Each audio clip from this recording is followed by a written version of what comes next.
اعوذ باللہ من الشیطان الرجیم، بسم اللہ الرحمن الرحیم۔ السلام علیکم ورحمۃ اللہ وبرکاتہ۔ داستان کربلا۔ انا للہ و انا الیہ راجعون۔ امام حسین شہید ہو گئے۔ کربلا ختم ہو گئی؟ نہیں۔ شام غریبہ کے بعد شام، کربلا کے بعد کربلا۔ آج کی اس داستان کو دل تھام کے سنیے گا، کیونکہ خود گھرانہ رسول صلی اللہ علیہ وسلم کے کچھ ارشادات اس بات کی طرف اشارہ کرتے ہیں کہ اب جو مصیبت شروع ہونے والی ہے وہ اس سے زیادہ سخت ہے جو ختم ہو چکی۔ ایسا کیوں؟ اکبر کی شہادت، قاسم کی شہادت، اصغر کی شہادت، عباس کی شہادت، حسین کی شہادت، یہ سب تو ہو چکا۔ اب آگے ایسا کیا ہونے والا ہے جو اس سے بھی زیادہ سخت ہے؟ سنیے دل تھام کے۔ بیبیاں خیموں میں ہیں، فوج یزید خیموں کی طرف بڑھ رہی ہیں۔ بیبیوں کے سروں سے چادر کھینچ لی گئی ہے۔ جناب زینب کے سر سے چادر کھینچی گئی۔ ایک لعین نیزے کی انی سے چادر کو کھینچ رہا تھا۔ خیموں کو آگ لگا دی گئی۔ کیا رہا خیموں میں شہ کے؟ ایک اداسی رہ گئی، صرف رونے کو محمد کی نواسی رہ گئی۔ آج رات بھر خیموں کے جلنے کے بعد کھلے صحرا میں بیبیوں نے رات گزاری۔ 11 محرم۔ امر سعد نے اپنی یعنی یزیدی فوج کے مرے ہوئے لاشوں پر نماز جنازہ پڑھ کر دفن کیا، مگر شہدائے کربلا کی لاشیں ایسے ہی بے کفن بے دفن چھوڑ دی گئیں۔ 11 محرم کی شام تمام ہوئی۔ جو بچ گئے تھے اب ان کو قیدی بنا لیا اور کوفے کی جانب لے جایا گیا۔ 12 محرم کوفے پہنچے اور یہ اس انداز میں جا رہے ہیں کہ نوک نیزہ پر شہداء کے سر بلند ہیں، یعنی آگے تمام شہداء کے سر بلند ہیں اور پیچھے سب بیبیوں کو قیدی بنا کے لے جایا جا رہا ہے۔ ڈر ہے کلثوم کے چہرے پہ نہ پڑ جائے نظر، نوک نیزہ پہ ٹھہرتا نہیں عباس کا سر۔ پیچھے جو بے سر لاشیں رہ گئی تھیں کربلا میں، ان کے ساتھ کیا ہوا؟ یاد ہے نا بنی اسد کے لوگوں اور امام حسین کے مکالمے؟ بنی اسد کے لوگوں نے ان کو دفنایا، ان لاشوں کو دفنایا۔ داستان آگے بڑھتی ہے۔ شہداء کے سر کوفہ پہنچ گئے۔ ابن زیاد ملعون کے سامنے یہ سر پیش ہوئے۔ روایات میں ہیں ملعون نے سر امام حسین کے ساتھ بے ادبی کی، جسارت کی اور ایک چھڑی کے ساتھ آپ کے لب اور دندان پر ضرب لگانے لگا۔ یہ جسارت دیکھ کر زید بن ارقم صحابی رسول خدا صلی اللہ علیہ وسلم ان سے رہا نہ گیا۔ کہنے لگے، ابن زیاد یہ کیا کرتا ہے؟ ارے یہ وہ لب ہیں جن پر میں نے خود رسول خدا کو بوسہ دیتے ہوئے دیکھا ہے۔ ابن زیاد غصے میں کہنے لگا، اگر تمہاری عمر کا لحاظ نہ ہوتا تو ابھی تم کو بھی قتل کر دیتا۔ وہ بزرگ وہاں سے لعنت ملامت کرتے ہوئے وہاں سے چلے گئے۔ اہل بیت کا قافلہ کوفے پہنچا، لٹا ہوا قافلہ۔ یہ کون سا کوفہ ہے؟ یہ وہ کوفہ ہے جہاں کی شہزادی تھی جناب زینب، اور اب اس حال میں کوفہ داخل ہو رہی ہیں۔ ہائے خاک ہے سر میں، زینب ہے سفر میں۔ محمد کی نواسی اور حسین کی بیٹی کوفے میں داخل ہو رہی ہے۔ کوفے والے تماشائی بن کر کھڑے ہیں۔ کچھ کو اصل واقعے کا پتہ ہے، کچھ کو نہیں۔ ان کی حکومت نے جو بتایا ان کو وہی پتہ ہے، اور حکومت شام نے کیا بتایا ہے سنیے۔ مخالفین اسلام کی ایک جماعت کھڑی ہوئی تھی اور یزید نے ان سب کو مار دیا، اور جو بچ گئے ان کو قیدی بنا کے لے آیا۔ یہ حکومت شام نے اپنی عوام کو بتایا تھا۔ اہل بیت کا لٹا ہوا قافلہ شادیانوں کی آواز میں کوفے میں داخل ہوا۔ آگے شہداء کے سر ہیں، پیچھے پیچھے اسرائے آل محمد ہے۔ اس عالم میں جناب زینب اور زین العابدین جو بیمار تھیں، انہوں نے مجمع سے خطاب فرمایا، اور ایسے خطاب فرمایا کہ کوفے والوں کی آنکھوں کے سامنے سے غفلت کے پردے ہٹ گئے۔ حکومت نے جو بے خبری کا طلسم قائم کیا ہوا تھا وہ ٹوٹ گیا۔ ابن زیاد نے ان قیدیوں کو دربار میں حاضری کا حکم دیا۔ قیدی لائے گئے ابن زیاد کی دربار کی طرف۔ ابن زیاد بدبخت بیٹھا ہے، علی کی بیٹی کھڑی ہے۔ بدبخت جناب زینب کی طرف اشارہ کر کے پوچھتا ہے، یہ کون ہے؟ اس نے تیسری دفعہ پوچھا، آخر بتاتے کیوں نہیں، یہ کون عورت ہے؟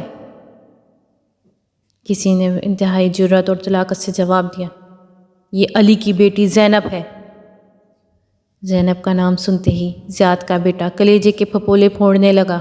اس نے کہا، خدا کا شکر ہے کہ اس نے تمہیں رسوا کیا، موت کے گھاٹ اتارا اور تمہارے ناپسندیدہ ارادوں کو بے نقاب کر دیا۔ بس یہ سننا تھا کہ فاتح خیبر اور صاحب ذوالفقار کی بیٹی نے اپنے اقتدار شکن اور سلطنت فشار انداز سے یوں خطاب فرمایا، شکر ہے اس معبود یکتا کا جس نے اپنے نبی صلی اللہ علیہ وسلم کی نسبت سے ہمیں عزت دی اور ہمارے گھرانے کو کمال طہارت کا شرف بخشا۔ ابن زیاد بے آبرو وہ ہوتا ہے جو سیاہ کار و بد اتوار ہو، نیز جھوٹا وہ بنتا ہے جو آئین کی خلاف ورزی کرے، قانون کے پرزے اڑائے، اور وہ ہم نہیں کوئی اور ہوگا۔ تلوار کی باڑ جیسے اس تیز جواب سے خدا کے دشمن عبید اللہ کی آنکھوں میں خون اتر آیا۔ چٹیلے ناک کی طرح کئی بل کھا کے اس نے بے تابی سے کہا، دیکھا اللہ نے تمہارے کنبے کی کیا گد بنائی اور تمہارے بھائی پہ کیسا حشر توڑا۔ بات اب برداشت سے باہر ہو چکی تھی، اقدار و نظریات کی کھلی توہین۔ اس کے علاوہ ابن زیاد انتہائی شقاوت کے ساتھ عقیلہ بنی ہاشم کے طہارت نسب، تقدس ماں آپ خاندان اور زینب کے فخر کائنات عزیز اور شہید بھائی کے بارے میں کیا بول رہا تھا؟ ثانی زہرا کے تیور پتلے اور معلوم ہوا کہ برق و آتش کا ایک چشمہ تھا جو ابل پڑا۔ زینب بولی، ہم نے ہمیشہ اچھائی ہی دیکھی، اور ہاں، خاندان رسالت کا رتبہ اتنا اونچا ہے کہ انہیں شہادت جیسی نعمت نصیب ہوئی۔ خدا نے جو چاہا وہ انہوں نے کر دکھایا۔ یہ قتل گاہ سے گزرے اور گنج شہیدہ میں محو آرام ہو گئے، مگر یاد رکھنا پسر زیاد وہ جو سب کا داد رس ہے، آخری فیصلے کے لیے وہ بہت جلد تجھے اور انہیں اپنی عدالت میں بلائے گا۔ تب دیکھنا مظلوم کی فریاد کیا رنگ لاتی ہے اور خون ناحق کیا اثر دکھاتا ہے۔ مر جانا کہ جائے، تیری ماں کی کوکھ اجڑے، وہ تیرا سوگ منائے۔ سن، ہاں سن، داور محشر جس دن انصاف کرے گا اس دن تجھے پتہ چلے گا کہ کون جیتا اور کون ہارا۔ کربلا کی پاسبان اور حسینیت کی نگہباں نے کوفے کے فرمانروا کو رد کرنے میں جو دلیری دکھائی اور اسے نیچے دکھانے میں جس بے جگری سے کام لیا، وہ شجاعت و شہامت کی تاریخ میں ایک انوکھی مثال ہے۔ امید کے خلاف بھڑکتے ہوئے شعلوں کا پے در پے ہجوم اور توقع کے برعکس لپکتے ہوئے کوندوں کی لگاتار یورش سے ابن زیاد ہکا بھکا رہ گیا۔ یوں لگ رہا تھا جیسے پاؤں تلے سے زمین نکل گئی ہو، اس میں سکت ہی نہیں رہی، غرور ٹوٹ گیا، اس کی سیاست جواب دے گی اور ریاست زلزلوں کی زد میں آ گئی۔ احساس کمتری کے بوجھ سے اس کے اعصاب کمزور ہو گئے، کوئی جواب نہیں بن پڑ رہا تھا۔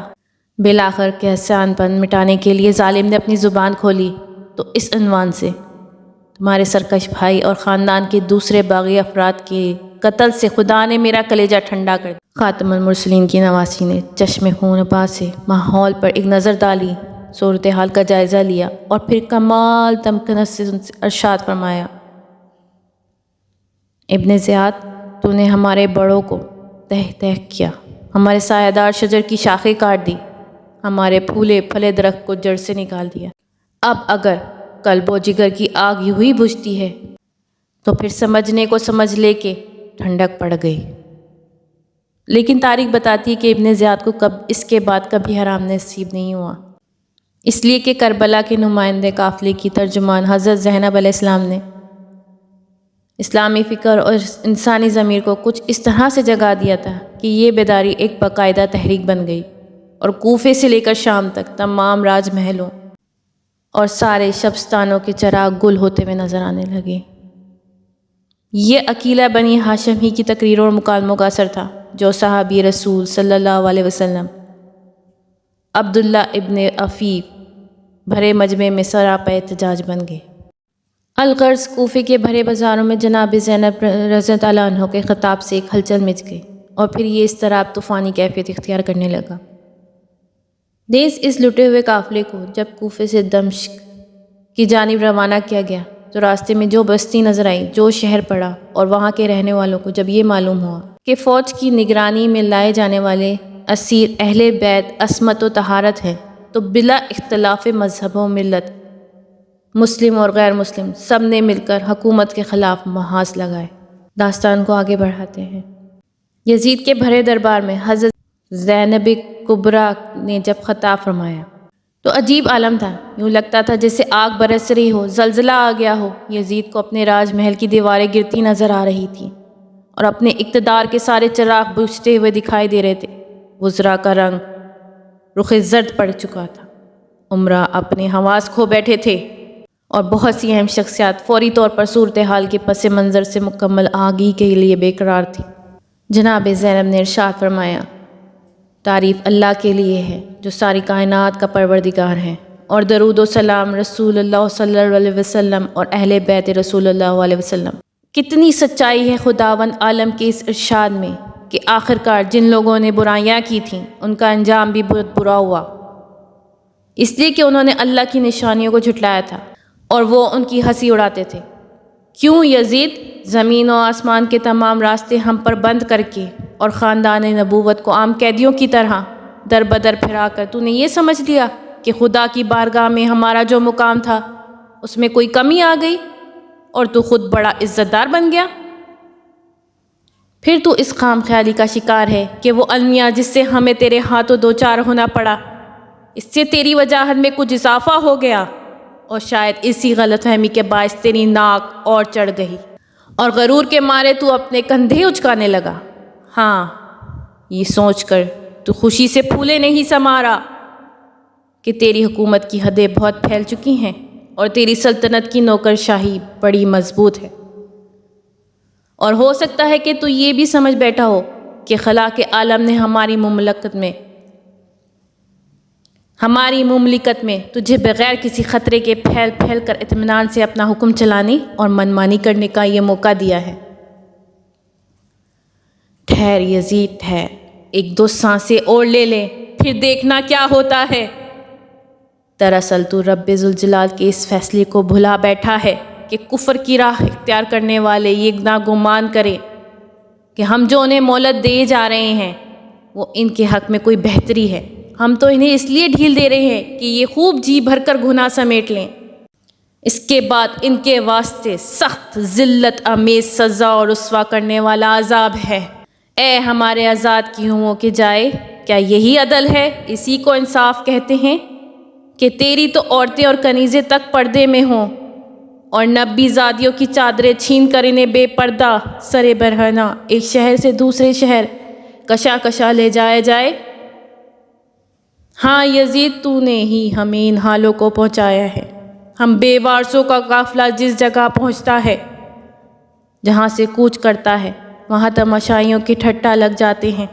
ہر قسم کے لوگ، ہر طرح کے آدمی، راہ راہ منزل منزل، جوگ در جوگ، دور اور نزدیک سے ہمیں دیکھنے کے لیے جمع ہو جاتے ہیں۔ اس کاروان کا نہ کوئی ساتھی ہے، نہ حمایتی، نہ دوست، نہ نگہبان۔ ہاں، مگر جس کا تعلق ہمارے بزرگوں کا کلیجہ چبانے والوں سے ہو، اس سے کوئی رو رعایت کی کیا توقع ہو سکتی ہے؟ اور جس کا گوشت پوشت ہمارے شہیدوں کے لہو سے آگاہ ہو، بھلا اس کے دل میں ہمارے لیے کوئی نرم گوشہ کہاں پیدا ہو سکتا ہے؟ ہاں، جو اہل بیت عصمت و طہارت کی دشمنی میں انگاروں پر لوٹ رہا ہو، اس سے کب یہ امید باندھی جا سکتی ہے کہ وہ حقیقتوں کے بارے میں کبھی ٹھنڈے دل سے غور بھی کرے؟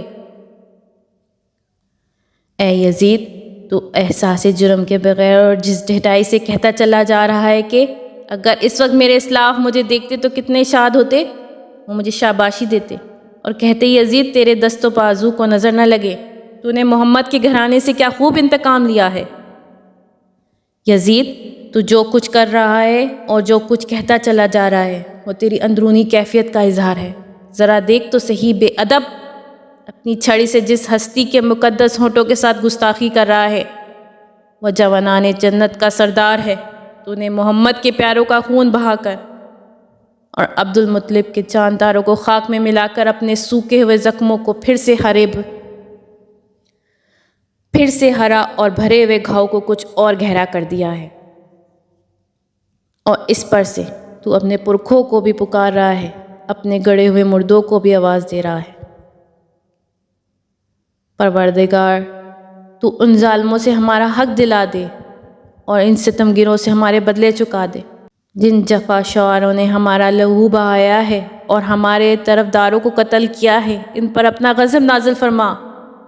قسم باخدا، اے یزید، تو نے خود ہی اپنی کھال نوچی ہے اور اپنے ہاتھوں اپنے گوشت کی تکہ بوٹی کی ہے۔ بہت جلدی وہ وقت آنے والا ہے کہ تجھے انتہائی ذلت و خواری کے عالم میں اللہ کے رسول کا سامنا کرنا پڑے گا۔ تو نے نبی کی ذریت کو خاک خون میں غلطہ کیا ہے اور ان کی عزت، ان کے پیاروں کو نشان ستم بنا کر ان کی حرمت زائل کی ہے۔ سن یزید سن، تیرے لیے تو بس اتنا ہی جاننا کافی ہے کہ بہت جلد خدا ذوالجلال فیصلہ دے گا، محمد مصطفیٰ صلی اللہ علیہ وسلم مدعی ہوں گے اور جبرائیل امین مدد کریں گے۔ ہاں، اور وہ لوگ بھی اس ہنگام اپنا انجام دیکھ لیں گے جنہوں نے زمین ہموار کر کے تجھے اس جگہ تک پہنچایا اور پھر اللہ اور رسول کا کلمہ پڑھنے والوں کی گردنوں پہ مسلط کر دیا۔ یزید، تیری فکر غلط ہے، تیری رائے خام ہے، تیری زندگی کے محض چند دن باقی رہ گئے ہیں، تیری بساط الٹنے والی ہے اور بہت جلد تیرے ساتھیوں کا شیرازہ بھی کرنے والا ہے۔ اس کے علاوہ وہ دن قریب ہے جب منادی آواز دے گا اور ہمارے لیے اللہ کافی ہے اور وہی بہترین کارساز ہے۔ قدم قدم پر چراغ ایسے جلا گئی علی کی بیٹی، یزیدیت کی ہر ایک سازش پر چھا گئی علی کی بیٹی۔ خبر کرو اب اہل جور کو، حسینیت انتقام لے گی، یزیدیت سے کہو سنبھل جائے، آ گئی ہے علی کی بیٹی۔ نہ کوئی لشکر، نہ سر پر چادر، مگر نہ جانے ہوا میں کیوں کر غرور ظلم و ستم کے پرزے اڑا گئی ہے علی کی بیٹی۔ یقین نہ آئے تو کوفہ و شام کی فضاؤں سے پوچھ لینا، یزیدیت کے نقوش سارے مٹا گئی ہے علی کی بیٹی۔ اور ابد تلک نہ چلے گا سر اٹھا کر کوئی یزید زادہ، غرور شاہی کو یوں خاک میں ملا گئی ہے علی کی بیٹی۔